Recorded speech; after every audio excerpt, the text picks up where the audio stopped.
Recordemos que ayer habíamos visto lo que es un DBS o sistema de bases de datos. Perdón, sí, alguien me dicen nomás. Alguien ha hablado, creo.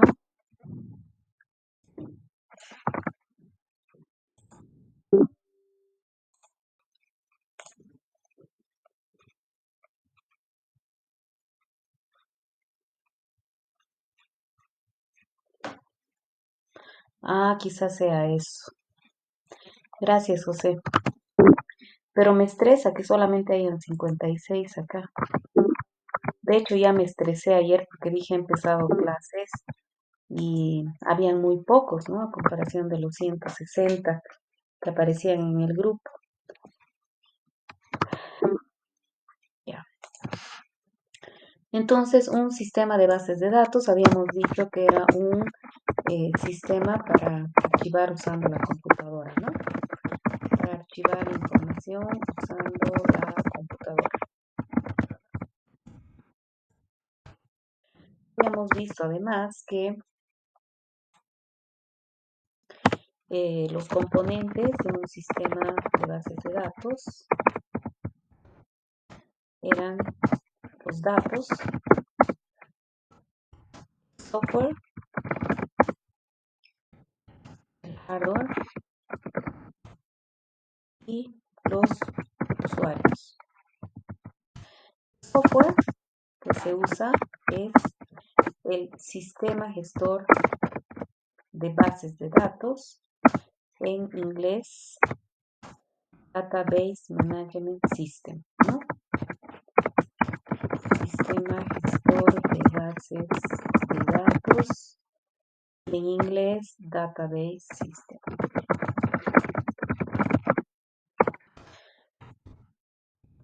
Database System con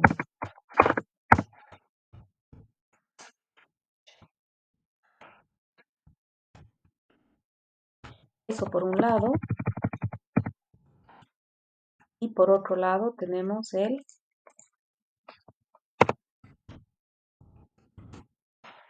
programa de aplicación.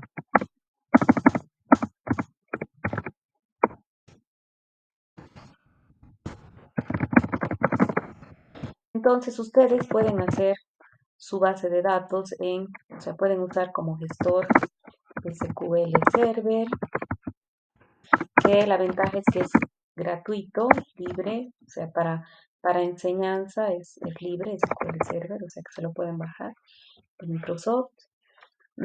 Pueden usar MySQL, pueden usar Access. Otra que es libre es Azure, ¿no? Que es una base de datos en la nube, ¿no? También en Microsoft. Entonces, al bajar SQL Server, en realidad ya les da acceso a Azure, Oracle, etcétera. Esos son los gestores de bases de datos, ¿no? Se les llama también gestores de bases de datos. Esto lo tienen que tener clarísimo, por eso estoy repitiendo, porque luego todos estos acrónimos los usamos todo el tiempo ya como si ustedes los conocieran, ¿no? Y el programa de aplicación es el programa que nos permite interactuar, ¿no? con la base de datos. O sea, nos permite interactuar con el gestor, es decir, siendo usuarios finales. A ver, vamos a hacer esto con letra más chiquita. Entonces habíamos dicho que teníamos el sistema gestor de bases de datos que nos permite trabajar con los datos de una manera sencilla. Pero arriba del sistema gestor hay un programa de aplicación que permite que los usuarios finales puedan trabajar con la base de datos sin saber nada. Entonces, entre los usuarios que tenemos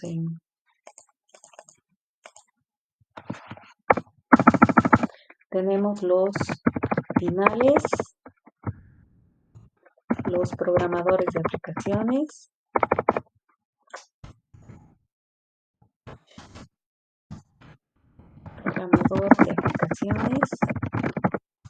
y el DBA. Les había dicho que en base de datos 2 desarrollan habilidades para hacer DBAs. Entonces el DBA escapa del alcance de esta materia, ¿no? Luego tenemos perdón, un segundo, voy a enchufar mi máquina, se ha quedado sin batería. Denme un segundo.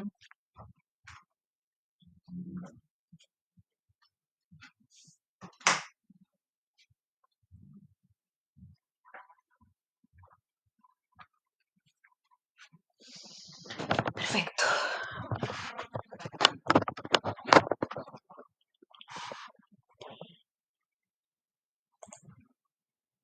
Entonces, el programador de aplicaciones, este es el final, ¿no?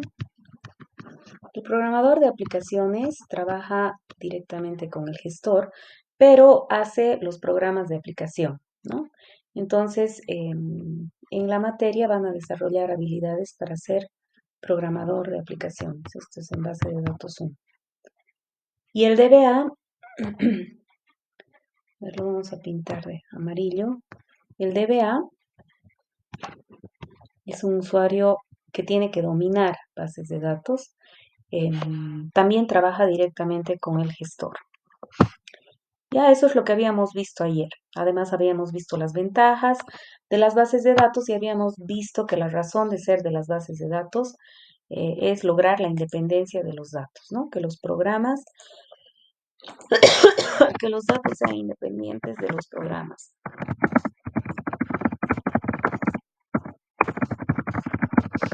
¿No? Entonces, si yo no usara un gestor, hiciera mi programa directamente, tendría que manejar el tema de los datos como un archivo que sería parte de mi programa, ¿no es cierto? Entonces, la idea es que no tengamos que hacer esto y separemos, ¿no? Es lo que habíamos visto ayer.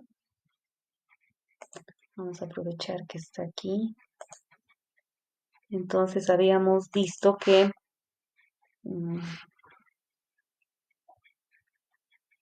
aquí, que en las bases de datos lo que permiten es que nosotros independicemos los datos de los programas, ¿no? Entonces, si no hiciéramos, no trabajáramos con sistemas gestores de bases de datos, tendríamos que hacer programas directamente en Java, digamos, sin trabajar con un gestor, con un DBMS, y entonces no podríamos, los datos no serían independientes, ¿no? Al tener un gestor, yo tengo mis datos en cualquier gestor y los programas, yo puedo tener muchos programas que trabajen con esos datos. En cambio, aquí cada programa con sus datos, ¿no? La razón de ser de las bases de datos. También les había dicho que las bases de datos en realidad obedecen, perdón, sí, alguien me está queriendo preguntar, adelante, por favor. Sí, que yo sepa. Sí, sí, estoy grabando.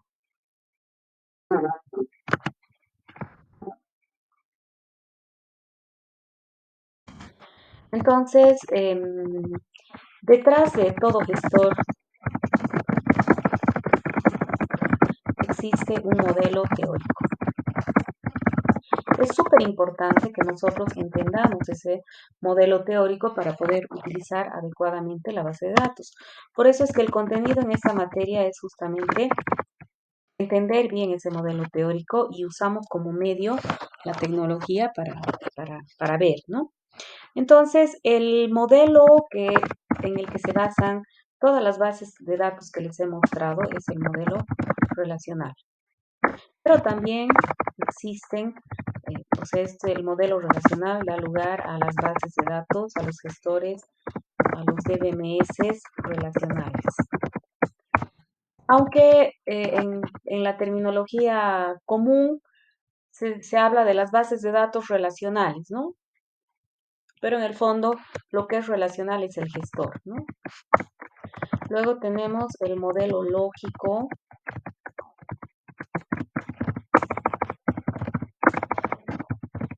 que da lugar a los DBMS deductivos.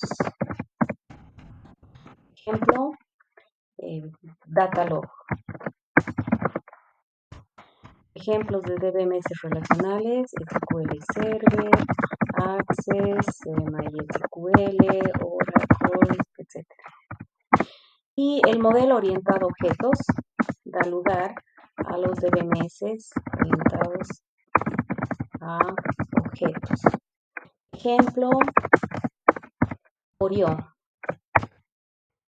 Bueno, hay diferentes modelos, pero el más común, el más usado es el de las bases de datos relacionales. Y entonces ahora vamos a ver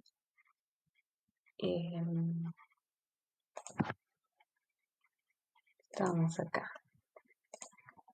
Entonces, según el modelo teórico usado,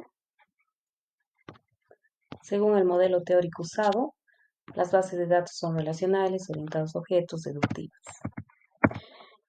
Nosotros nos vamos a ocupar de las relacionales, pero para que tengan ustedes una idea, en una base, si nosotros tuviéramos que almacenar gatos, en una base de datos orientada a objetos, almacenaríamos los gatos enteritos, como son, ¿no? En una base de datos relacional, lo que hacemos es descuartizar al gato y almacenar sus datos en conjuntos de elementos simples. Entonces, esa es la característica, ¿no? En una base de datos relacional guardamos valores simples y además usamos conjuntos, la teoría de conjuntos.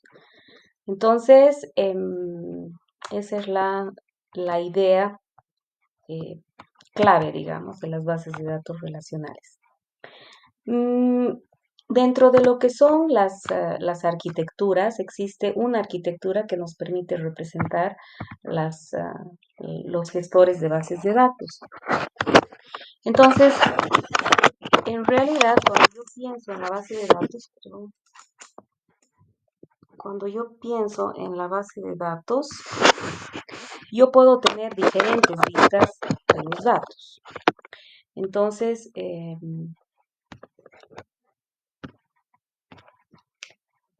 yo tengo una vista externa de los datos, que es cómo ven los datos los usuarios.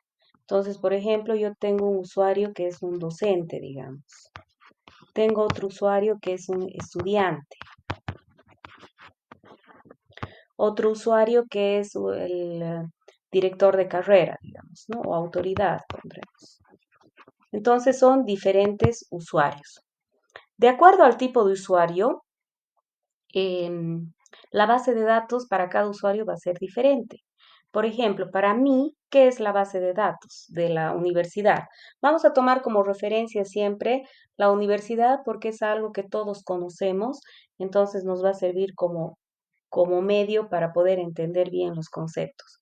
Yo como docente, para mí como docente, la base de datos es mi planilla de notas, ¿no? Las materias que tengo, mis planillas de notas, y listo, digamos, ¿no? Para un estudiante, ¿cuál es la base de datos? La base de datos es su Cardex, su horario, qué sé yo.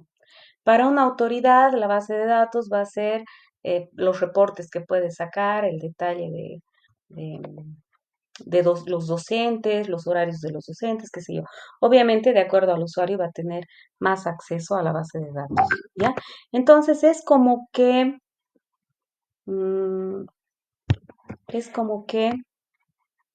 si toda esta es mi base de datos,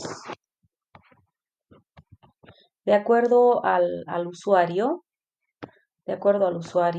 el docente tiene acceso a esta parte de la base de datos así. Este es el docente, digamos.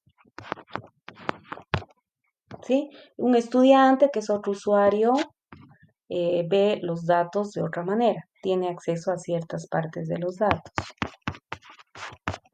Obviamente, Yo estoy poniendo aquí como cosas separadas para que, como esquema, pero podrían haber elementos comunes, ¿no? Entonces, la autoridad, digamos que sería otro tipo de usuario. Pondremos con azul. Podría haber esto, digamos, ¿no? Esta es autoridad. Entonces, cada usuario ve la base de datos de diferente manera, ¿no? Esto es lo que representa la vista externa. Entonces, como ven acá, dice esquema o vista externa, cómo ven los datos los usuarios. Es una representación abstracta de una parte de la base de datos, de la parte que me incumbe como docente, de la parte que me incumbe como estudiante y de la parte a la que yo tengo permiso como docente y demás, ¿no?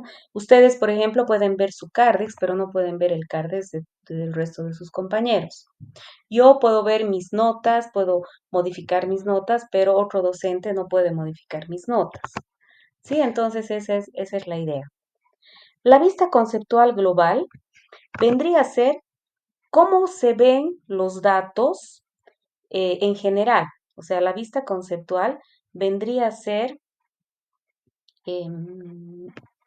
vendría a ser esta. Esta es la vista conceptual. ¿Sí? Es una visión global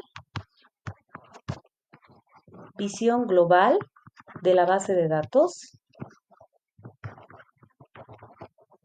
pero desde un punto de vista lógico, sin preocuparme de qué tecnología voy a utilizar, cómo se van a almacenar esos datos, de qué sistema operativo, sino es a un nivel conceptual justamente, ¿no? Pero es una visión de toda la base de datos, ¿ya?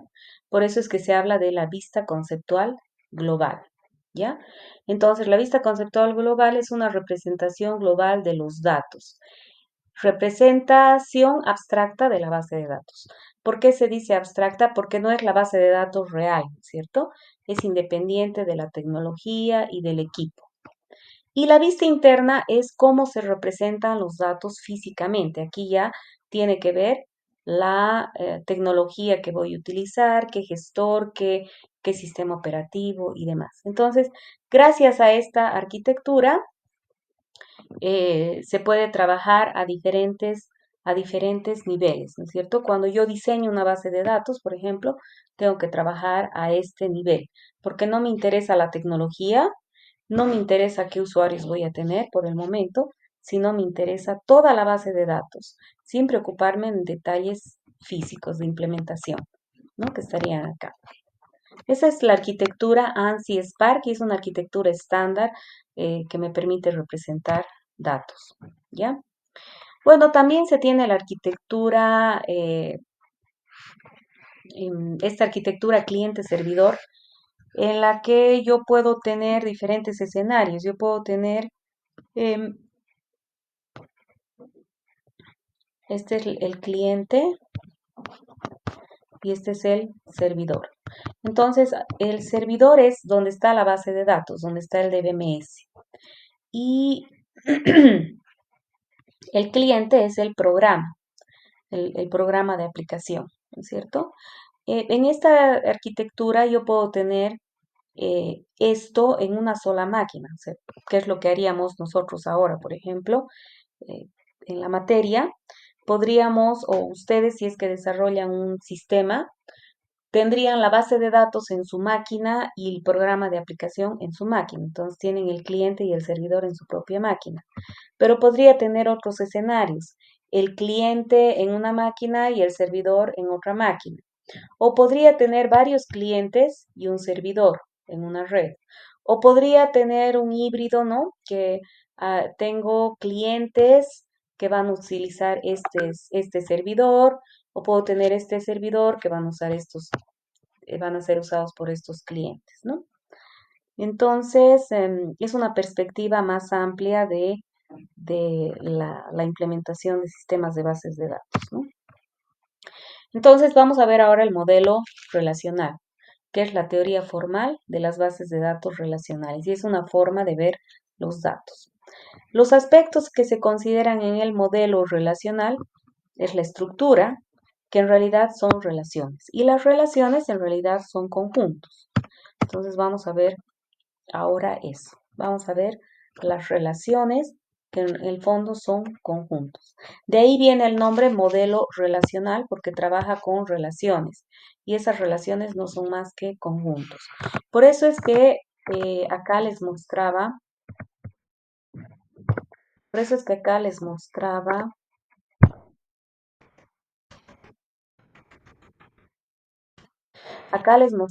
que en el modelo relacional trabajamos con conjuntos de partecitas de datos, de las partes más simples de los datos, ¿no? De los datos descuartizados. Esas son las relaciones. Sin embargo, cuando yo uso un gestor de bases de datos, por ejemplo, acá yo tengo cargado el SQL Server Management Studio.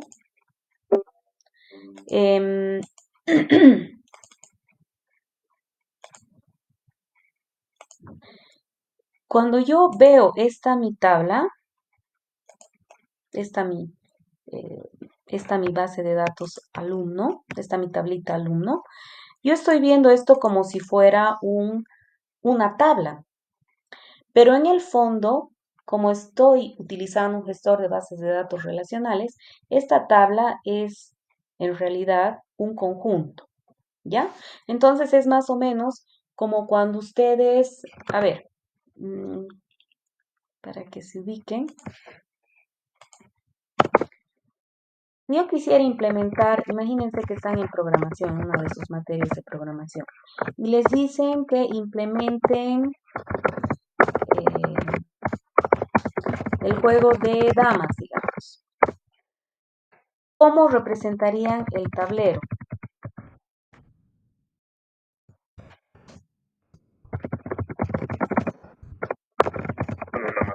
Usando una matriz. Exacto. Yo les digo implementar el juego de, no sé si ustedes conocen Pac-Man. Es un juego antiquísimo. ¿Conocen Pac-Man? U otro juego, no sé. Me imagino que conocen, ¿no? Implemento el escenario del Pac-Man, donde se mueve el Pac-Man, usando una matriz. ¿Sí? Y les pido implementar el juego de un juego de carreras, digamos, de autos. Implemento la pista de carrera usando una matriz, ¿no es cierto? Entonces, eso no quiere decir que el tablero sea lo mismo que la matriz. El tablero de damas no es lo mismo que una matriz. Yo implemento este concepto del tablero de damas en una matriz. Yo implemento el escenario donde se mueve el Pac-Man, vamos a pintar de otro color, en una matriz. Yo implemento la pista de carreras en una matriz, pero eso no quiere decir que la matriz sea lo mismo que el tablero de damas o que la matriz sea lo mismo que el escenario del Pac-Man o que la matriz sea lo mismo que la pista. La matriz es una forma de implementar este concepto. De igual manera, en las bases de datos relacionales,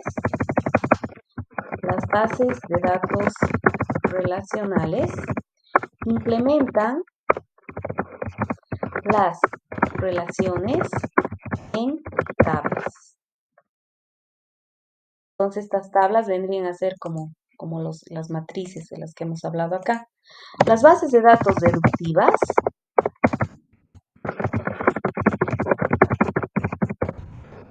implementan los predicados en realidad, porque se utiliza lógica de predicados de primer orden en tablas.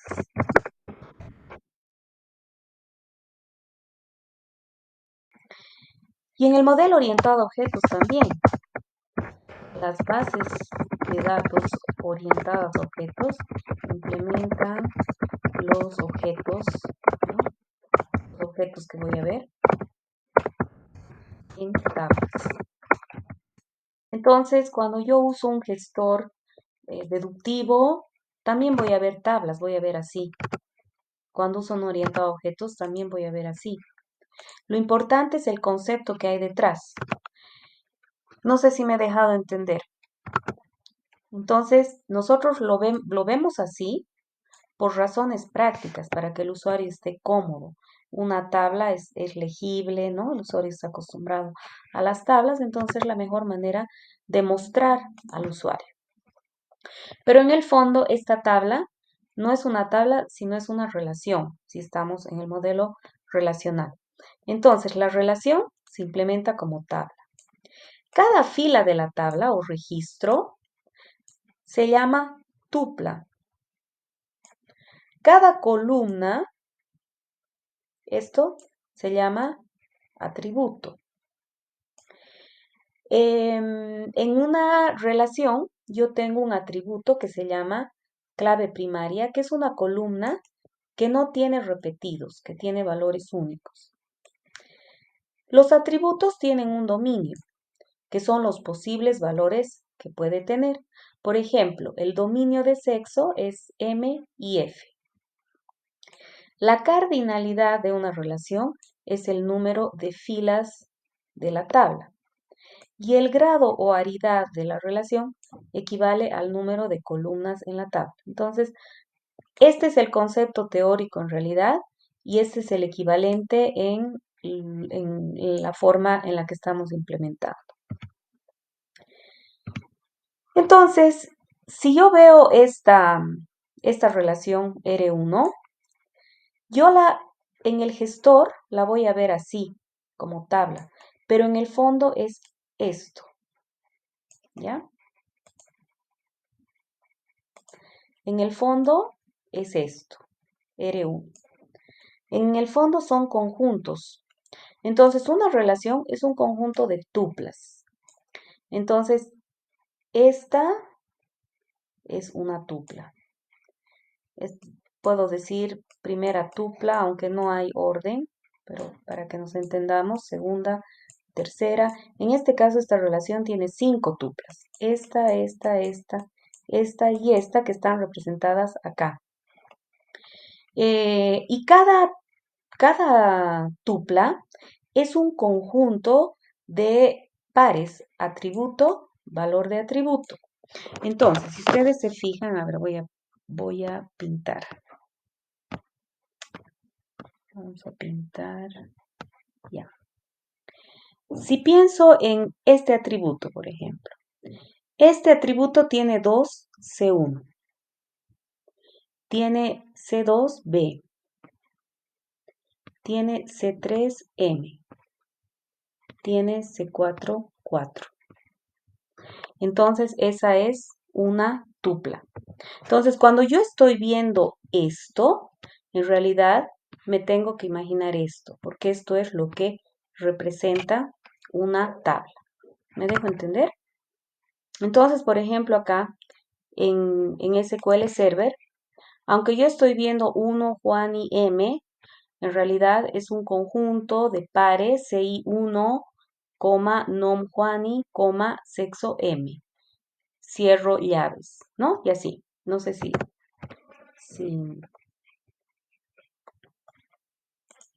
O sea, esto que yo estoy viendo acá, en realidad es, o sea, mi relación alumno, en realidad es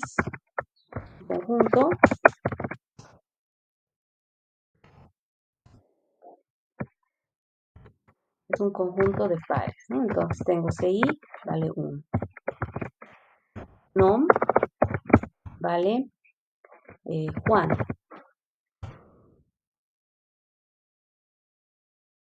Y sexo vale M. Esa es la primera tupla. Pero en realidad alumno es un conjunto también. Entonces tengo este conjunto, esta es mi primera tupla. Otra tupla, entonces aquí, coma. Luego tengo otra tupla que es CI 2, esa, sexo, F. Y así sucesivamente. En realidad, esto es lo que representa y no tengo que perder de vista esto para poder entender y utilizar adecuadamente mi gestor, ¿no? No tengo que perder de vista esto, pero lo veo así. ¿Por qué no los muestra así? Porque imagínense si nos mostrara así el gestor, sería terriblemente complicado tratar de ver los datos. Esto es más legible, más cómodo para el usuario que esto, ¿no es cierto? Esa es la razón.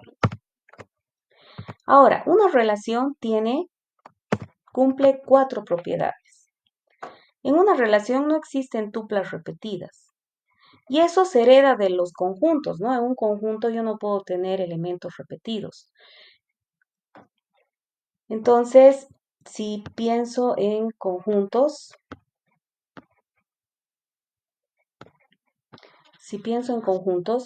no puedo tener, digamos, un conjunto figura, digamos. Entonces, yo tengo figura cuadrado, no puedo tener otro cuadrado repetido. En un conjunto no hay repetidos, ¿sí? Triángulo, redondo, digamos. Pero además en un conjunto no hay orden. No es que, por eso es que los conjuntos se representan así, no se representan en una lista, porque no hay una ubicación, no hay primer elemento, segundo elemento. Entonces no existe orden en las tuplas que vendrían a ser las filas. Tampoco existe orden entre los atributos, porque acuérdense que las tuplas son también conjuntos de pares atributo-valor. Y todos los valores de los atributos son atómicos. Esto sí no se hereda de conjuntos, pero esta es otra de las propiedades. ¿Qué significa esto? Esto no lo tienen que aprender de memoria. En un examen yo jamás les pediría que repitan como loros las propiedades, sino ver que entiendan. ¿Qué significa esto? Si ustedes se fijan R1 y R2, podríamos decir que la relación R1 es igual a la relación R2. A ver, vean, van a mandar todos por el chat su respuesta. A la cuenta de 3. 1, 2, 3.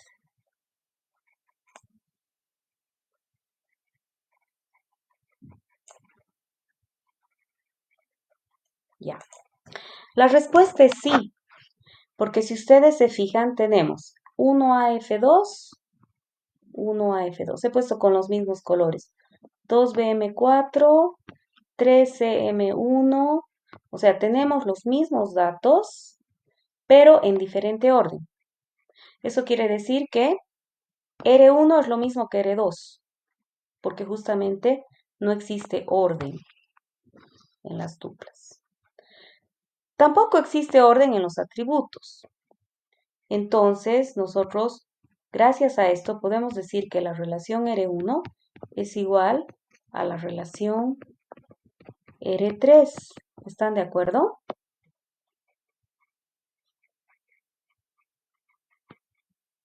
A ver, vean. Mientras tanto voy a borrar esto.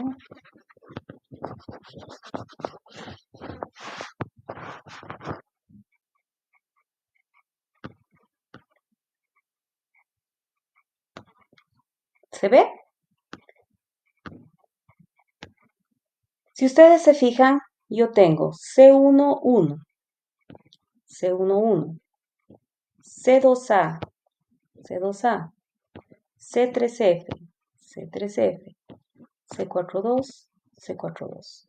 Entonces, básicamente tengo los mismos datos, pero en orden diferente de de los atributos. Como son conjuntos pares atributo-valor, las tuplas, entonces no hay orden en las columnas.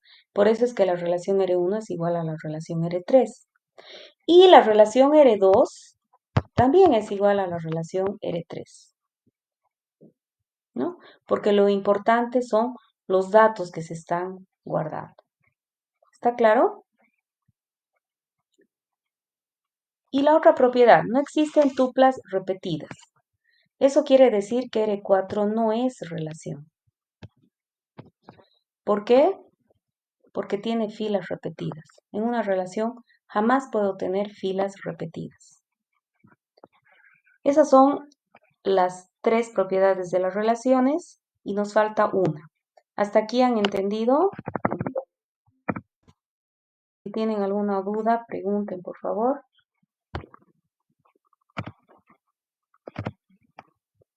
Entonces, si nosotros vemos R1, R2 y R3 como relaciones, son iguales, pero como tablas son diferentes. De hecho, algunos han puesto no son iguales, porque las han visto como tablas. ¿Ya? Entonces, en base 2 siempre me preguntan y siempre tienen esa duda, me dicen R1 no es lo mismo que R2, ¿no? Entonces ya saben que todo eso es lo mismo. Ahora vamos a ver la siguiente propiedad que dice todo valor de atributo es atómico. Esto tiene que ver con lo que les mostré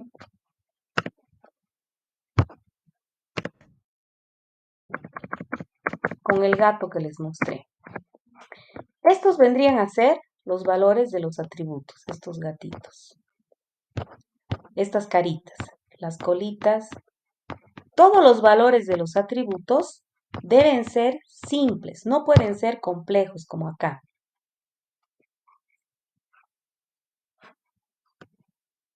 ¿Sí?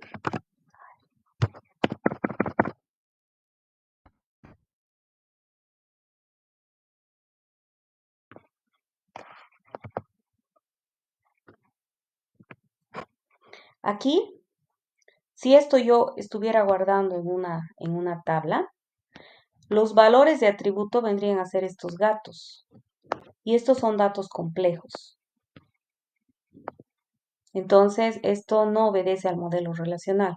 Todos los valores de los atributos tienen que ser simples, tienen que ser así. Por eso el gato se descuartiza. ¿Sí? Son valores simples. Esa es la idea, pero ¿qué significaría eso? Si ustedes se fijan acá, a ver qué hora es, no los quiero marear.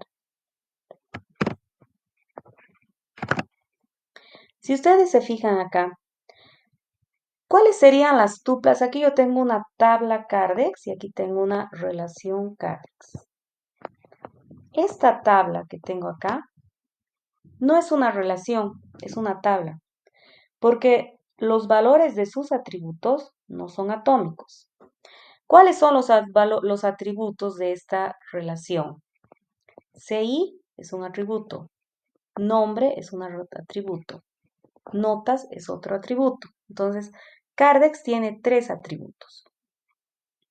¿Cuáles son los valores de estos atributos? A ver, vamos a hacer con este celeste. 4 es el valor del atributo CI, es simple. Ana es el valor del atributo nombre, es simple. Pero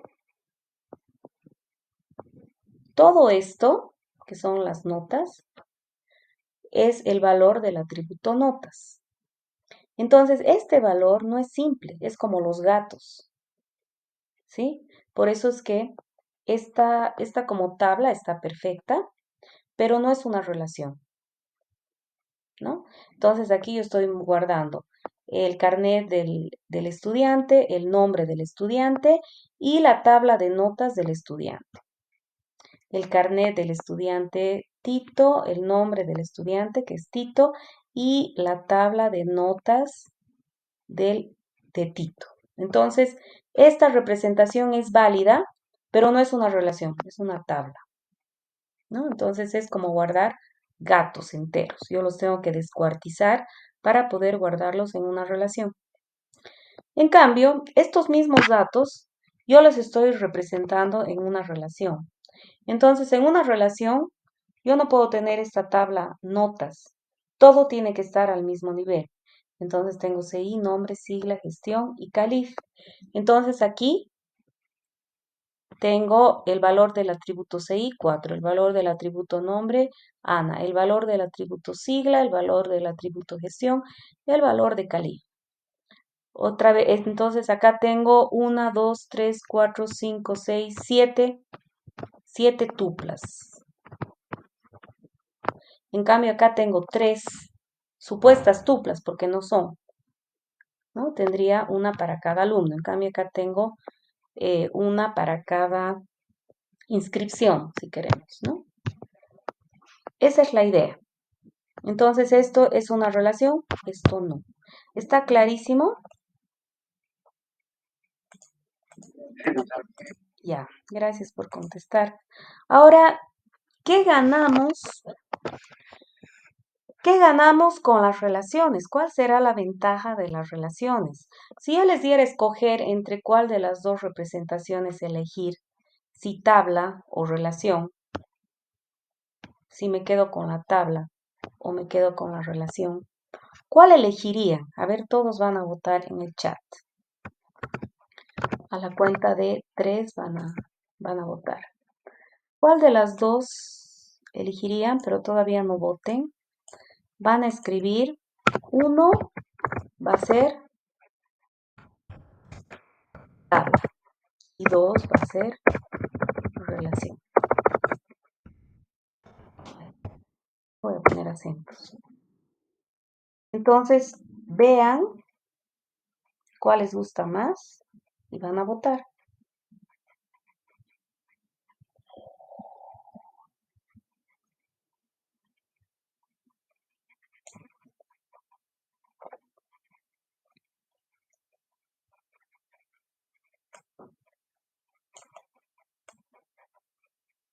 Ya.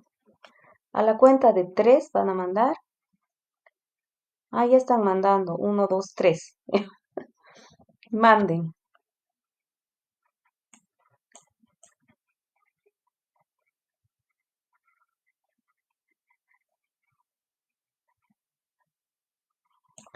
Ya, está dividido. ¿Alguien que quiera explicar, defender su elección? Les voy a aumentar puntos. Aquí ya tengo mi lista.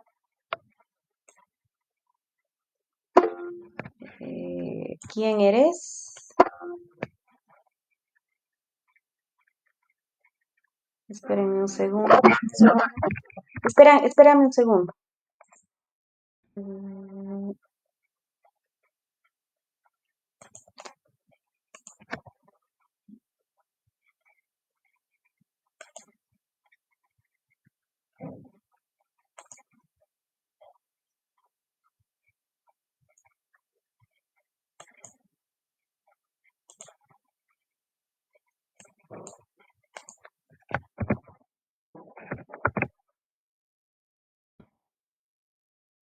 Ya.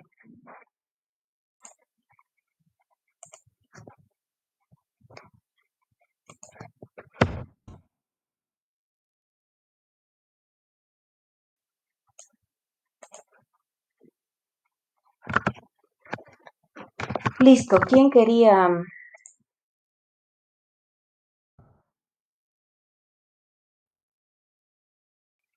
Rodrigo. Rodrigo cayó. ¿Cómo estás? Dale, dale, Rodrigo.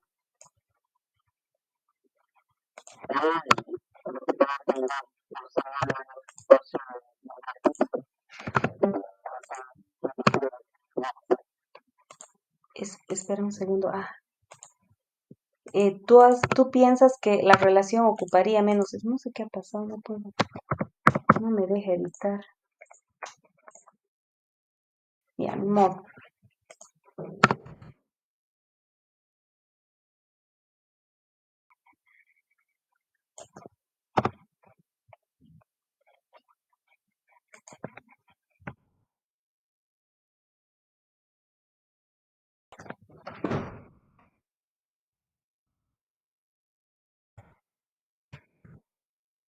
Entonces, otra vez, Rodrigo,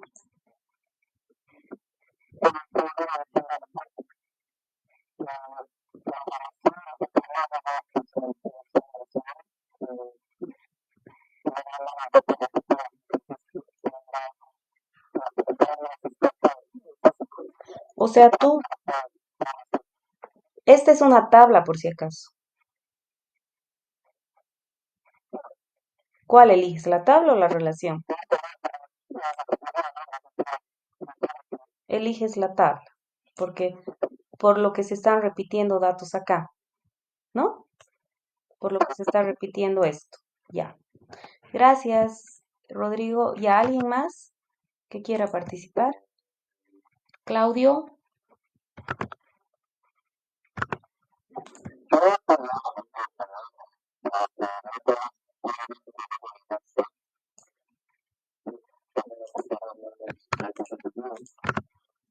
ya. ¿Alguien que, que quiera defender la relación? Ya, a ver.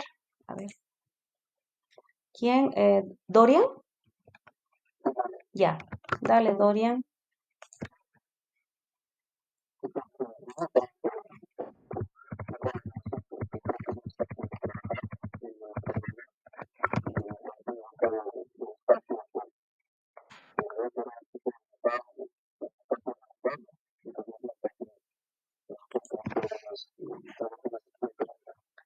Ya, perfecto. Gracias por sus opiniones. Ahora, para convencerse de por qué tienen ventaja las relaciones, por qué tendría ventaja representar así, traten de pensar cómo sería un programa si queremos insertar este dato en la tabla y cómo sería el programa, el algoritmo, si tuviéramos que insertarlo en la relación. A ver, ¿quién quiere opinar? Quiero añadir este dato a la tabla y a la relación. ¿Qué tendría que hacer?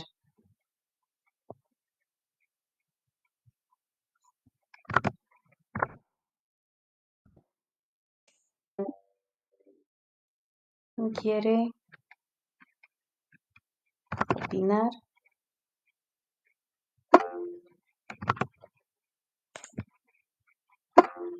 A ver, Milton.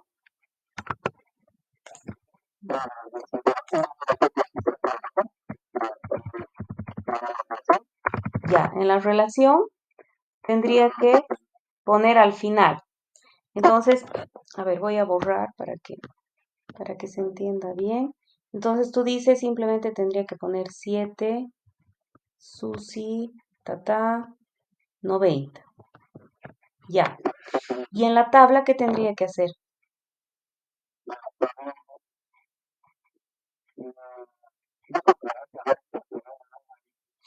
Ya, pero antes, ¿qué tendría que hacer? Tendría que ver si el 7 existe.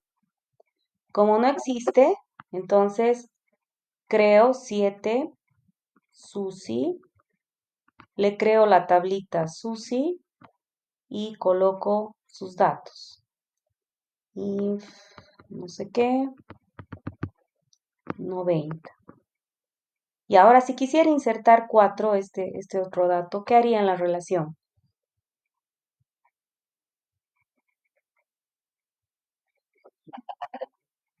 Y a ver, otra persona para que se ganen todos puntos.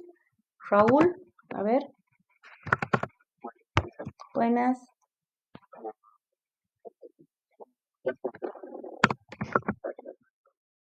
De la, ya,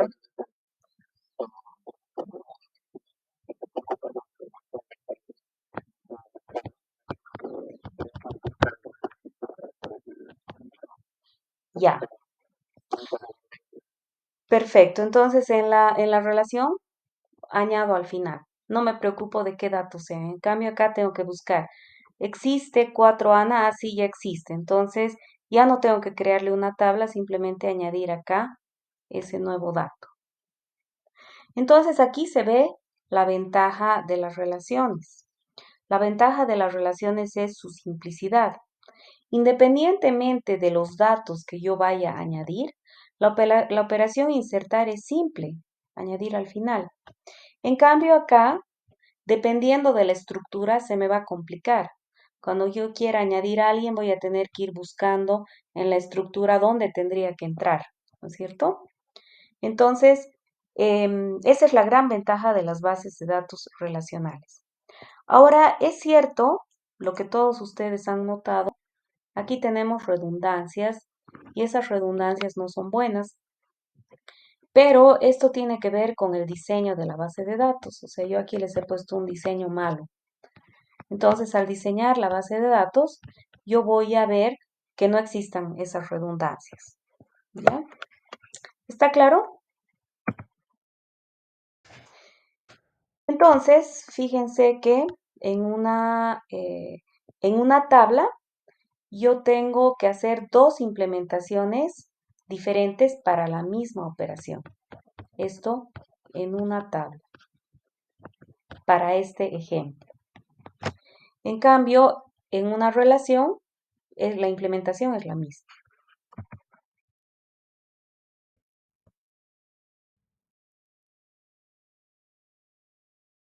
Entonces, no es cuestión de poner todo en una tabla, em, porque eso puede dar lugar a inconsistencias, ¿no? El hecho de que yo tenga aquí esto repetido podría dar lugar de que aquí guarde otro dato que no sea consistente con este, aunque es la misma persona. O sea, las redundancias no son buenas en una base de datos operacional, una base de datos de un sistema transaccional. A ver, para que me entiendan, porque todo el tiempo vamos a hablar de esto. En realidad existen diferentes tipos de sistemas. Entonces tenemos sistemas transaccionales, sistemas de soporte a las decisiones. Entonces en los sistemas transaccionales, eh, los sistemas transaccionales sirven para que la empresa, digamos la universidad, si pensamos en nuestro ejemplo, funcione cotidianamente. Entonces, ¿eso qué quiere decir? En un sistema transaccional, yo puedo inscribirme, tiene que permitir inscribirse, que un alumno se inscriba, que un docente pueda ingresar sus notas, etcétera, ¿no? Todo lo cotidiano. Pero los sistemas de soporte a las decisiones ya son con información resumida de todo lo que ha pasado ya en la institución. Y aquí se utilizan los data warehouses, que son bases de datos con información resumida de diferentes áreas de una institución. Entonces, en un sistema de soporte a las decisiones, ya no me interesa, o sea, en un sistema transaccional a mí me interesa saber qué nota se sacó Juan Pérez en base 1, el 1 del 2, 2021, digamos. Pero ya a las autoridades que son los que van a utilizar estos sistemas de soporte a las decisiones, ya no les interesa ese detalle. Les interesará, ¿qué información le interesará al rector, por ejemplo? A ver, alguien. El código SIS también es un dato particular que sacó Juan Pérez en base 1, cuyo código SIS, Juan Pérez con código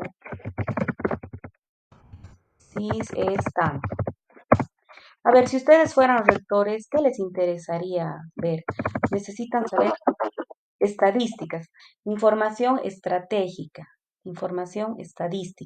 como por ejemplo, cantidad de alumnos que ingresan a cada facultad por gestión.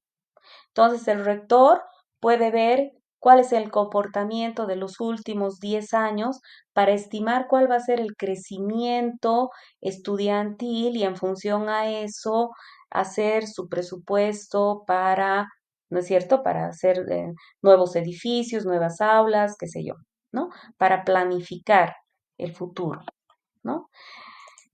Cantidad de alumnos que ingresan en ingeniería de sistemas cada año. Entonces, si yo veo que eso está subiendo, tengo que tomar medidas como autoridad para para que todo vaya bien, ¿no? Si veo que una carrera cada vez la cantidad de alumnos está bajando, entonces, ¿no? Esa es la idea. Por eso son de soporte a las decisiones. Entonces, nosotros en el semestre nos vamos a dedicar a las bases de datos transaccionales. Por tanto, en una base de datos transaccionales no convienen las redundancias,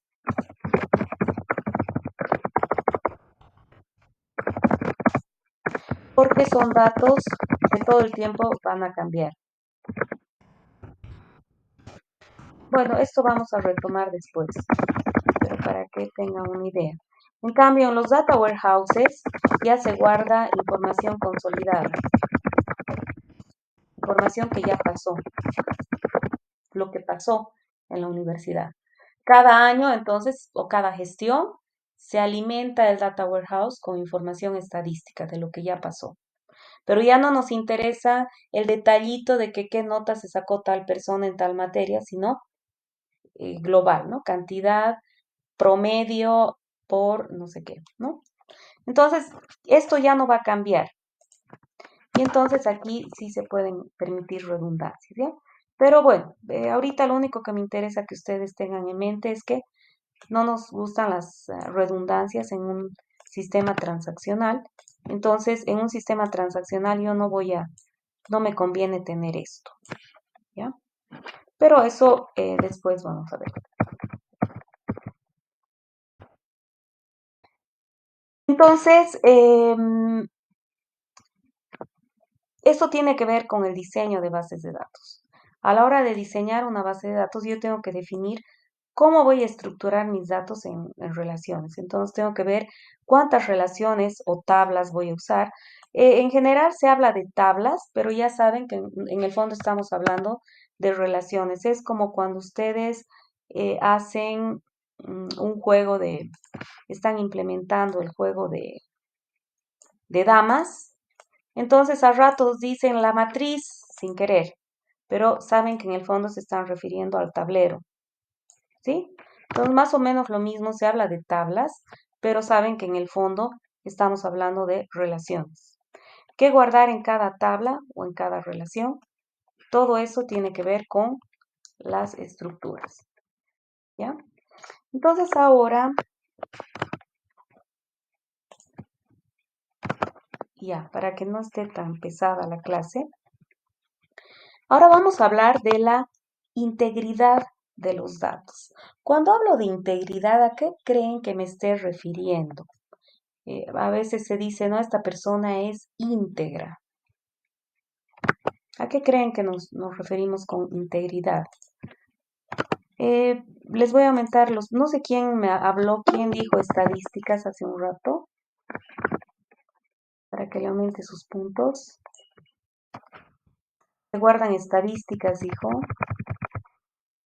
Bueno, Rodrigo, ¿sí?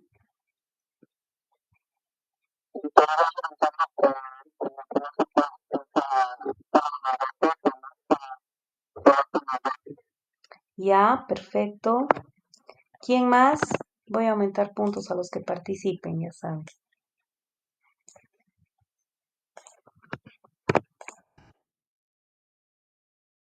¿Nadie más?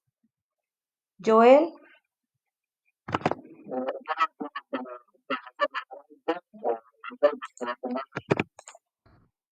ya. Dorian,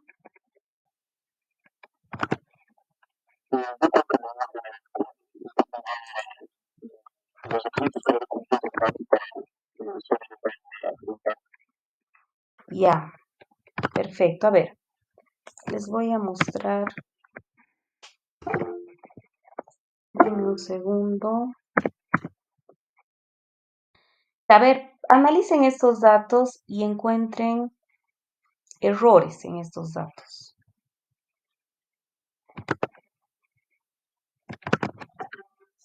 A ver, encuentren errores.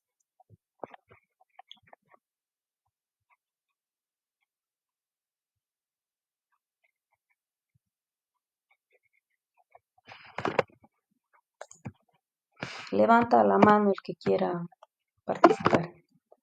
A ver, Raúl.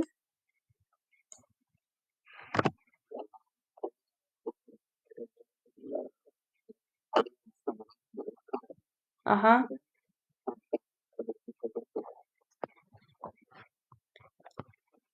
Esto. Ya. Y ese es un error.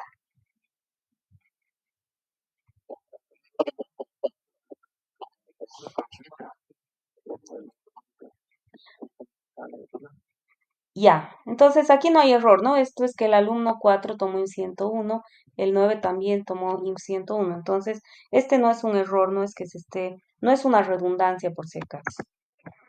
Ya. No, está bien, no, la idea es que participen, no hay problema. Ese -20. Perfecto, gracias.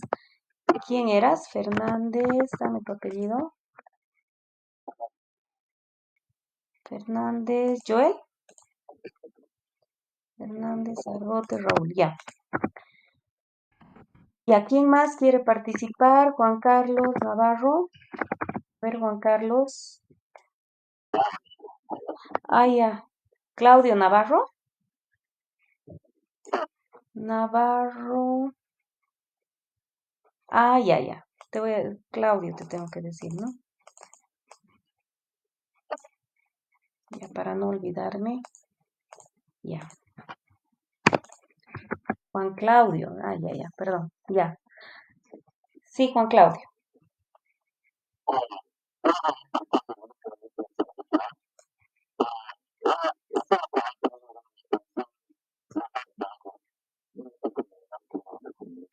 Ah, ya.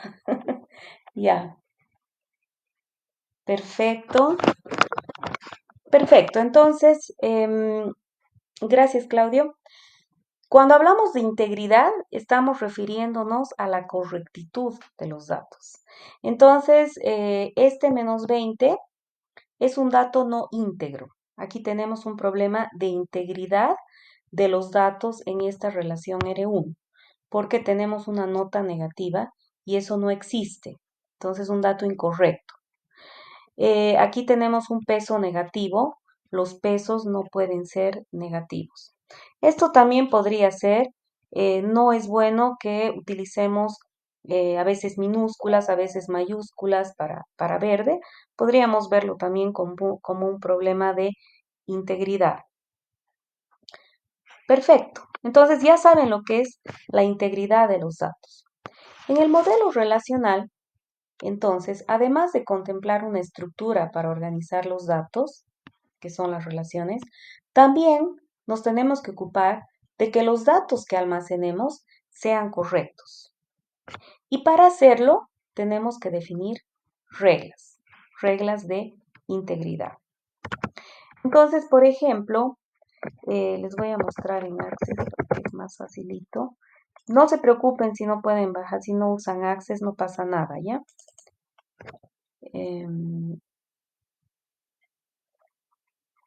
Entonces, aquí, digamos, yo tengo la tabla materia nota. Aquí está mi tabla nota. Voy a ver esto en vista de diseño y yo puedo especificar reglas de integridad.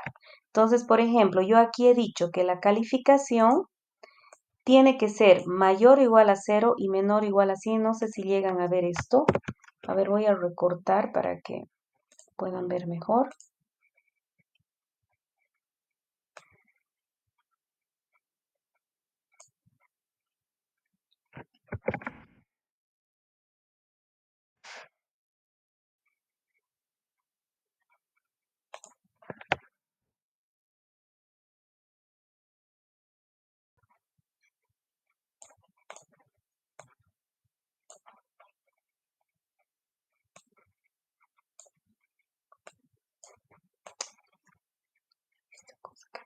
Ya.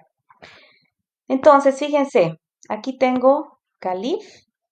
Yo estoy diciendo que Calif, y aquí tengo una validation rule, una regla de validación. Y le estoy diciendo que la calificación tiene que ser mayor o igual a 0 y menor o igual a 100. Esta es una regla de integridad. Esta es una regla de integridad que va a evitar que yo ingrese calificaciones que están fuera de rango. Entonces, si yo acá ingreso notas, a ver, aquí voy a poner una calificación de 120, me da error. La calificación debe estar entre 0 y 100. Este mensaje yo también lo he puesto. Entonces, los gestores de bases de datos relacionales me permiten especificar, me permiten resguardar la integridad de mi base de datos, la correctitud de mi base de datos a través de reglas. Estas reglas pueden ser particulares, como esta que les acabo de mostrar.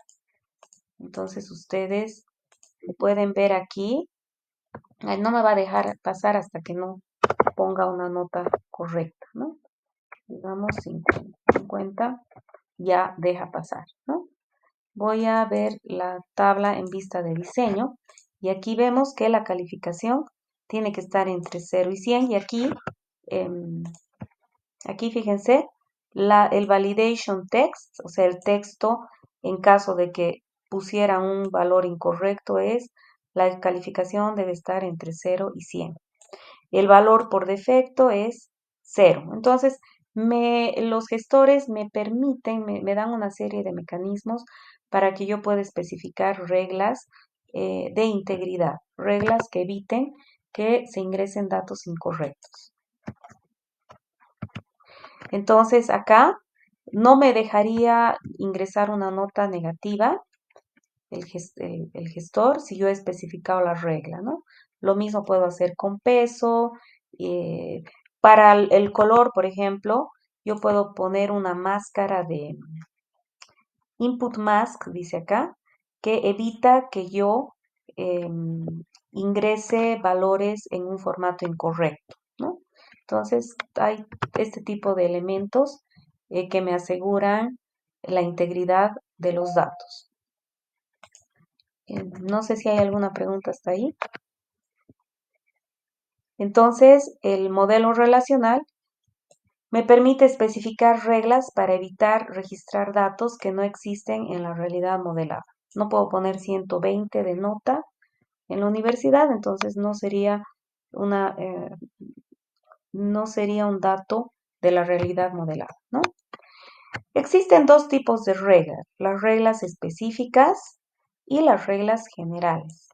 La que les acabo de mostrar es una regla específica y esa no está explícita en el modelo relacional, pero sí los gestores me dan estos mecanismos para que yo las pueda colocar alguna regla particular. Justamente se llama particular porque se aplica a un caso concreto que yo especifico.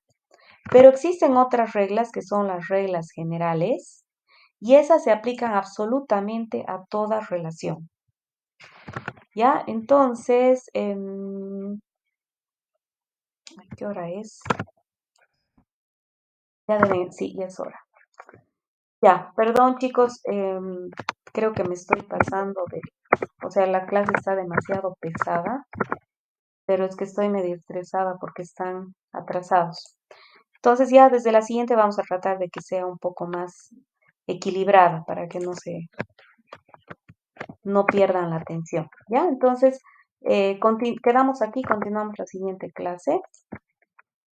Que les vaya bien hasta el martes, ¿no?